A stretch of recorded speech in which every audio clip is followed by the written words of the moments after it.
Good Wednesday morning. Sir Rick Drive Safe Dave here, coming to you. You know what? 126 days, 141 days. I'm sorry. 141. 141 days of driving safe. And I want to start with that because it's key to what we're doing. Drive Safe Dave. There's so many challenges out there, and we're just going to hop right into the one challenge right here. A new challenge out there on the road are the folks that are hopping on for a ride. Some call it a game, but we actually had our first death from somebody hopping on a truck in Nashville. I'll tell you what, this is insane. Nothing about this makes sense. Jumping on, riding on. We've seen many incidences on the YouTube channel, things going on where people are hanging on the back of a trailer, holding on, going down the freeway. I'll tell you, bad decision, bad move, 911 call. Yeah, this is a truck thing, and they're calling it a game because we saw it first in Atlanta. I think we reported on that last week in Atlanta. As a matter of fact, the local news station in Atlanta, hey, guess what? They used our truck, a BCB truck, to actually show a driver, show them what it looks like on it, a driver hanging on to it, and it's almost like a game. Yeah. Drive Safe Dave. And you know what? The challenges are out there. The challenges are tough. It's no game. And hey, listen, if you're thinking about playing this game, with the big truck, driving down the highway, you're insane. And here it is right here. This is, common sense from the Atlanta PD, where he says, we realize this may come as a surprise to some, but riding on the outside of a semi-truck that's going 65 to 75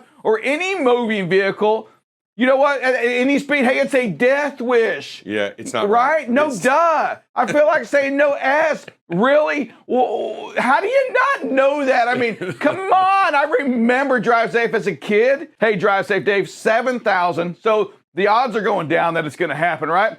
Pat Carr announced that 7,000 less trucks being made in the third quarter. That's their estimate right now. And they're not alone. No.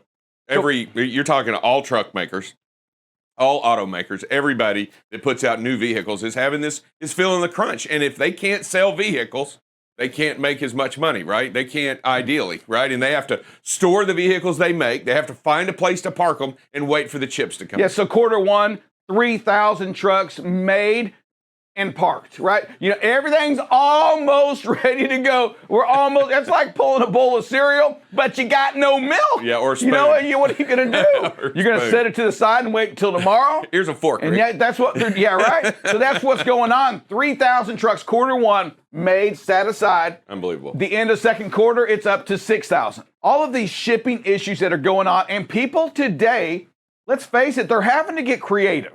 Right, we're getting creative. The air cargo we're seeing. We talked about the United taking some of their passenger planes, making them cargo planes. Right. They move less freight. Right, 38% less freight. They're less efficient. They cost more to operate. However, the demand is so high. You have Coca-Cola now talking about, no more containers. We have no containers. They're not out there. Let's just go buy a cargo ship. Let's go lease a cargo ship, the bulk, right? Yeah. The dry bulk, and here it is, Coca-Cola bringing in their raw material in via bulk now. Yeah, that's crazy, not shipping it in the storage containers. And even those bulk containers, even that bulk started to go up because people are starting to see this demand and starting to see. So it's all like this domino effect of figuring out how to move this freight on the best and most efficient way, and here it is again, that's going to start to rise. Yeah, we saw that. The bulk prices hit the highest since they've been since 2007, 2008, in that range, at $80,000 a day for a bulk ship is what the cost is. Now, that's the rent price, right? The rent, and bring it as and drive it like a rental, right? Does it work the same way on that? I mean, it's just a rental. Just drive it like you want to. At $80,000 a day, Drive Safe? Do you have to? Do you sign the little waiver, insurance waiver? Are you doing a pre-trip on that? I mean, do you send somebody down? You know what? Do you got that little ding right there? Whoa! I need a picture of this. I'm signing off on this. We had a big oil spill on Sunday. Yep. Okay, major oil spill. 150,000 gallons of oil comes out. A lot of it hitting the coast of California there in L.A. And Drive Safe Dave, one of the reasons they believe is an anchor probably hit that. And when you have so many boats out there, ships, not boats, right, anchored at sea, I think things like this can happen because these anchors, listen, they're 10,000, they're 10,000 pounds or something like that. So the guy was saying it on the newsreel, and he was mentioning it. He was saying that the pipeline that it broke had been pulled so far one direction and finally snapped. It just looked like it was laying out like this, and then all of a sudden goes out like this. So something definitely caught it and drug it. Yeah, so it was 126,000 gallons, and the weight of that anchor, 10 tons. So that's how much them anchors are. They're not like our little John boats, right? Just throw a little tin can in there. I don't think that's happening, right? But it's just, again, we see all of the constraints that we're having right now. And you would think, what does that have to do with this oil spill? You know what? It may not have anything to do with it. Maybe it would have happened anyway. But when you have so many ships at bay being thrown around, and they talk about it all the time, is that, hey, listen, the wind out there, the current, it ain't like you throw that 10,000 tons out there and it just hangs out and it just stops. It's moving the ships around. Speaking of safety, buckle up, Bob. What's the subject for today? Well, this week we're doing the lead tos, if you will. Again, we do a situational, your awareness should lead to slower speed. When you see something, you need to react right away. And the reason you need to do that, because the slower speed will increase your space. And the reason you got to do that is you have to realize in truck simulators, they put drivers through the test and they throw things up at them. And on average, some are faster, some are slower, but on average, it will take you 1 second to recognize you have a problem. And then it takes you a half a second to physically pick your foot up, step on the brake. And then depending on your equipment, you can have up to around 3/4 of a second brake lag time. So what that means you travel 2.25 seconds or at 65 miles an hour, almost a football field, before you even start to slow that big rig down.